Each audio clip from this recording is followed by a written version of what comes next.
Okay, so we just talked about the unit circle. So what is the unit circle? What's the purpose of it? How do we construct it? Okay, but now what about circular functions? What's this all about? Well, again, I'm not a mathematician, a math major, a math PhD. This channel is not for math majors. This is more of like an engineering channel, or for people that take math from the standpoint of applying it in their respective major: business, chemistry, biology, engineering, etc. But I'll soon have a PhD in mechanical engineering. I'm soon going to be getting my PE license. I plan to become a professor, teach, do research. So I've got a lot of experience applying trigonometry, as well as many hours of independent study. But I've never really come across this circular function term. I don't remember much about this at all, or even talking about this much at all as I went through school and postgraduate study, etc. You know, courses I've watched on YouTube and elsewhere, trigonometry courses, don't really mention this much. But I read through this section really carefully, multiple times, and so now I understand what they're talking about with circular functions. So let me go ahead and lay out for you what this means, and how I would suggest you should view this term circular functions for the rest of this course and even after trigonometry. Okay, so the idea is, what they're doing is, so okay, we have trigonometric functions, and here they have what's called circular functions. So the term trigonometric, the term triangle is mixed into the meaning of that word, right? And so triangle, that you're thinking about angles, and then a shape with these three straight sides, okay? So you have trigonometric functions, and when you think about the general definition of the trig functions, that's what we need to define them: an angle and the sides of a triangle, specifically a right triangle. Okay, now circular functions, on the other hand, to define the circular functions, you don't need an angle and you don't need a triangle at all. Now, you might look here, so here's circular functions, and you see sine, cosine, tangent, secant. So what am I talking about? Those are the trig functions. How could you not need, what do you mean these don't depend on an angle or a triangle? And if they don't depend on an angle or a triangle, then what do they depend on? Okay, well, these definitions are able to be created using the unit circle. And the input into these, I'm not going to say trig functions, these functions, is not an angle but a length. You input a length and you get out a number. And that length that you input has nothing to do with a triangle or an angle. Okay, so what do I mean by this? Well, here's the unit circle.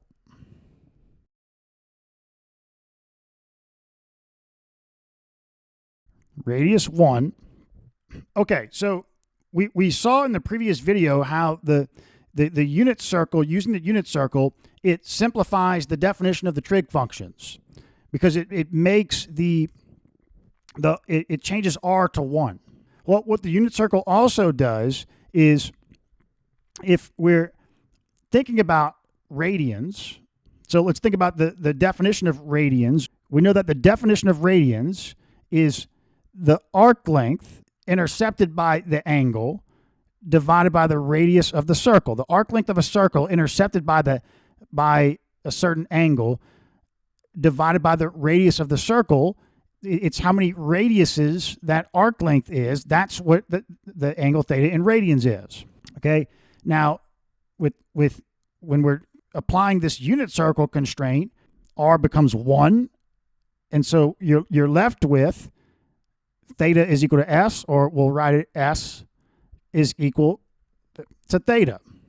Okay, and so now this here you can see is kind of where the root of how circular functions work, because since s is equal to theta, you can think about, for the unit circle, you can replace all of the thetas with s, so sine of s, and then on the unit circle it would be, so in general it's y over r, but r is 1, so sine of s is y, cosine of s is x, tangent of S is y over x, etc. Okay, now so with this, what you can see is that we can make this new definition that's called circular functions, that the definition is you have a circle of radius 1 centered at the origin, and then the 0 position is the positive x-axis on the unit circle, where the circle crosses the positive x-axis, okay? And the input into these circular functions is some arc length measured from x, some arc length of the circle measured from x. And let's go here. And, actually, just to make this clear, let's just take this radius out. I don't want to, there's no triangles here. You don't have to think about the radius. I mean, yeah, the distance, so, okay. You don't have to think about a side length like that. You just have the unit circle centered at the origin. The radius, the distance from the origin to any point in the circle is 1, but all you have to specify is this arc length. That's the input into these circular functions. And, they could have renamed these. Instead of sine, they could have given them new names. And what's the output? You input this into one of the circular functions. What's the output? The output is if it's sine of s, then it's going to be the y coordinate of this point. If it's cosine of s, it's going to be the x coordinate of this point. If it's tangent of s, it's going to be the y coordinate divided by the x coordinate, etc. Okay, so now with that, you see how you can do this full definition, and you do not need to ever mention a triangle or an angle.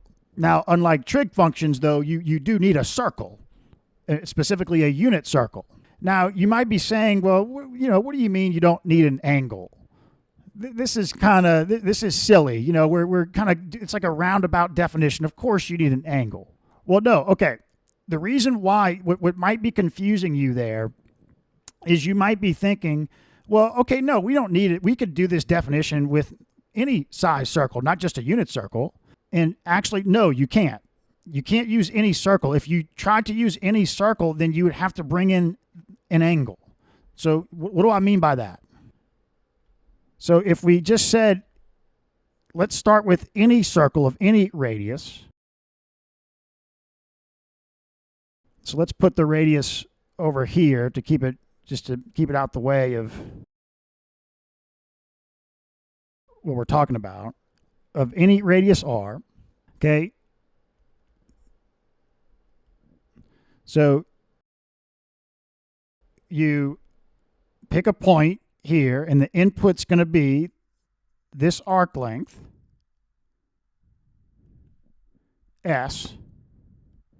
Okay, you might say, well, yeah, we could set up the circular function definition this way, because we'll say that, so the sine, what we input into the sine is, well, not S, but S over R. And there you go. Same thing. Well, no, once you divide by R, now it's not a length you're inputting anymore. What are you actually inputting? You're inputting an angle. You're inputting a radian value. And you might say, well, yeah, that's exactly what we did here.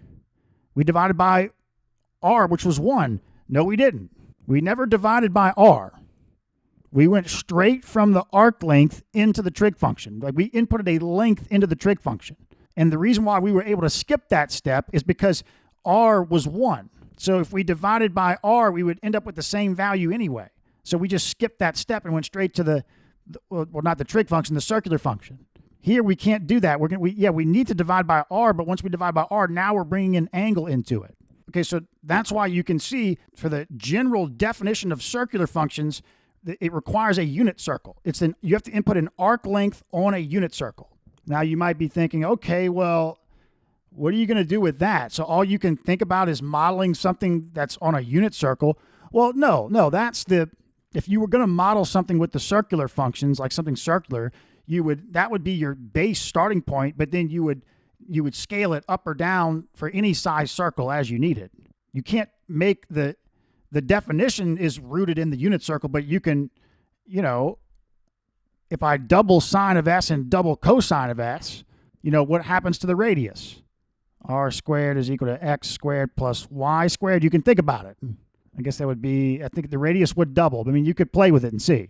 Okay, now the textbook talks about how the purpose of circular functions is that it modifies trig functions so that their domain consists of real numbers rather than angles. So you've eliminated, there's no angles.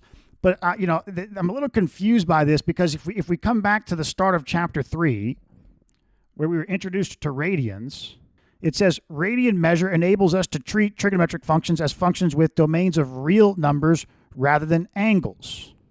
So I guess you can interpret it like, we needed to define the circular functions, we needed radians, right? Radians was the stepping stone that allowed us to do that.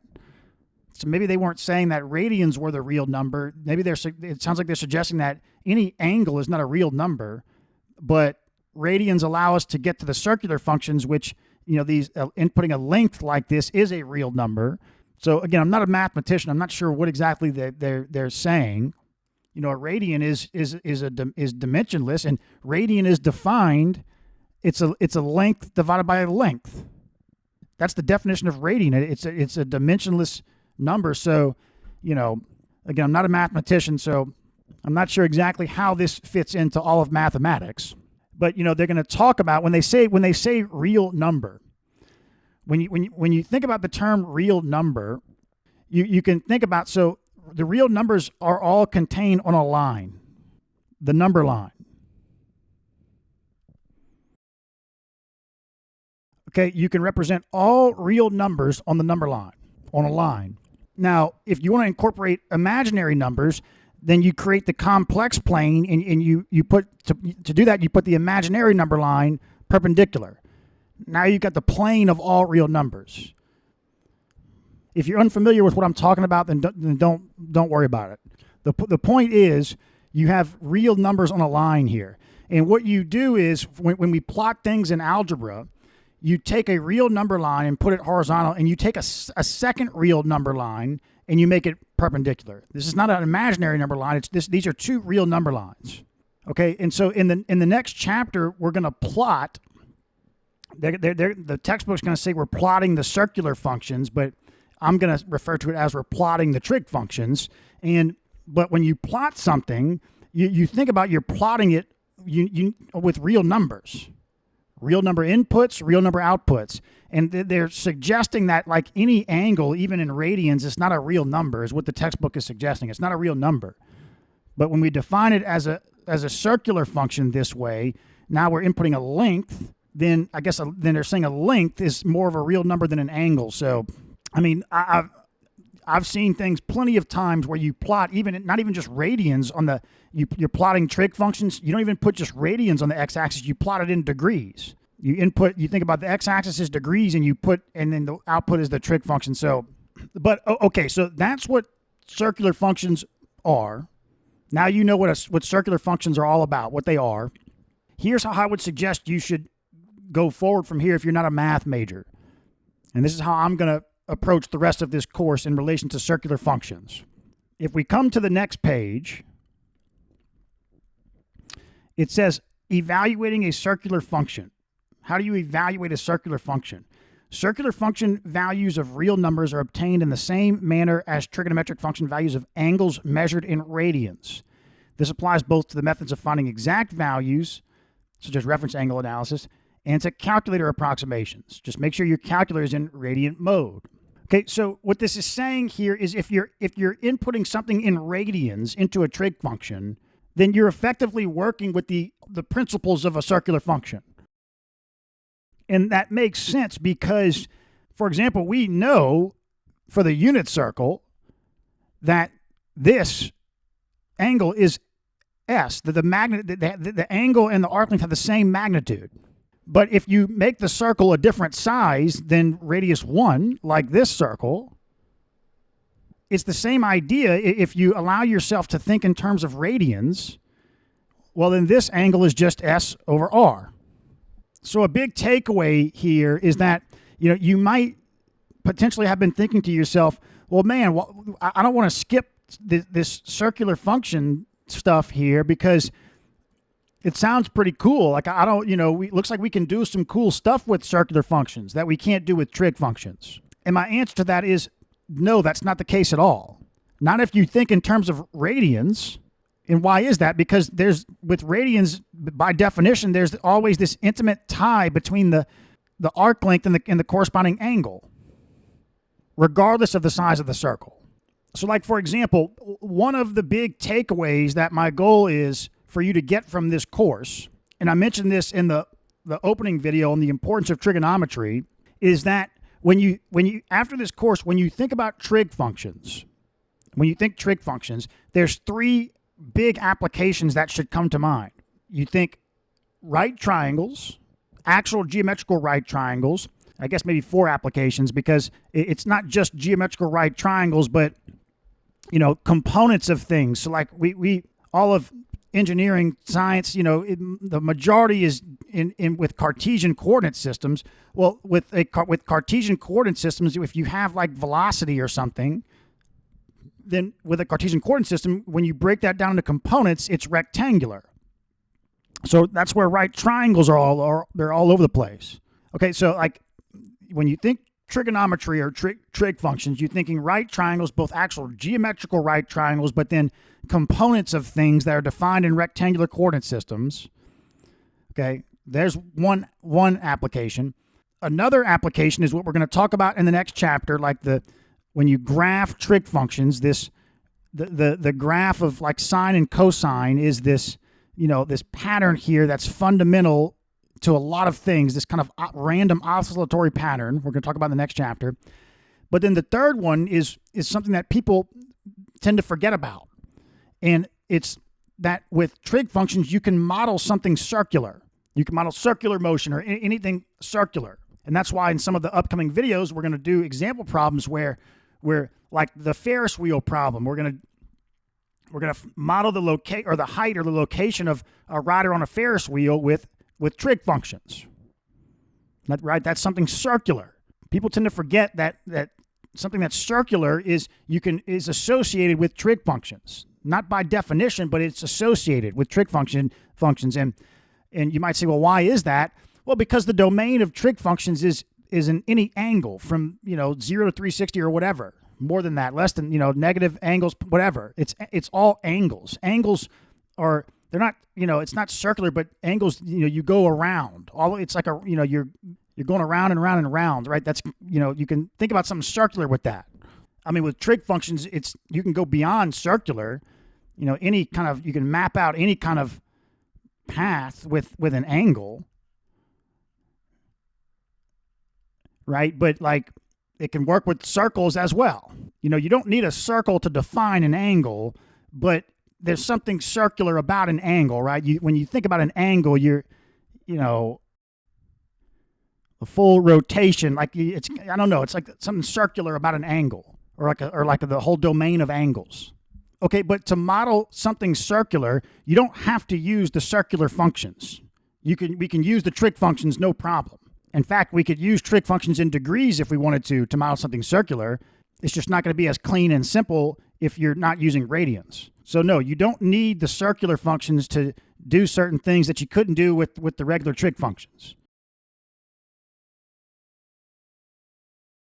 Okay, so going forward, now you know what circular functions are. You know what they mean. You know how they're defined using the unit circle, as well as they're defined using radians as like a stepping stone. Okay, now, but you're going to put circular functions off to the side. Just now you know what it is, but you're going to put them off to the side. And you know that anything that you could have done with circular functions, like in particular modeling any kind of like circular motion or anything circular, you can do all of that with regular trig functions, in particular with radians. It's easiest with radians, but really any trig function with any input. Okay, and you know that radians, while they are a unit of angle, it's technically it is better from a math perspective than degrees because it is unitless. So from this, this kind of like this real number standpoint that the textbook was referring to, radians are a step up from degrees. Okay, and another thing you can do to where you won't forget about, it was pretty cool with these circular functions, some of the insights that we saw from this circular function setup. So to not forget that, what you can do is whenever you're setting up the unit circle, let's say you're maybe explaining this to somebody, your niece or nephew or something, and you're teaching them the unit circle, towards the end, one thing you can note that's pretty cool about the unit circle is that, so you've got it all laid out, and you can say that a property of this is that, so any one of these angles here, any one of these points, the arc length on the unit circle from, this is the 0 position, to that point, the magnitude of that is equal to the angle in radians, is equal to this. Like, this arc, let me go further than that. This arc length here, the total length of this arc has a certain magnitude. That's equal in magnitude to this number here, which is pretty cool. You can note, that's a property of the unit circle that you can remember yourself and tell someone else if you're teaching someone else.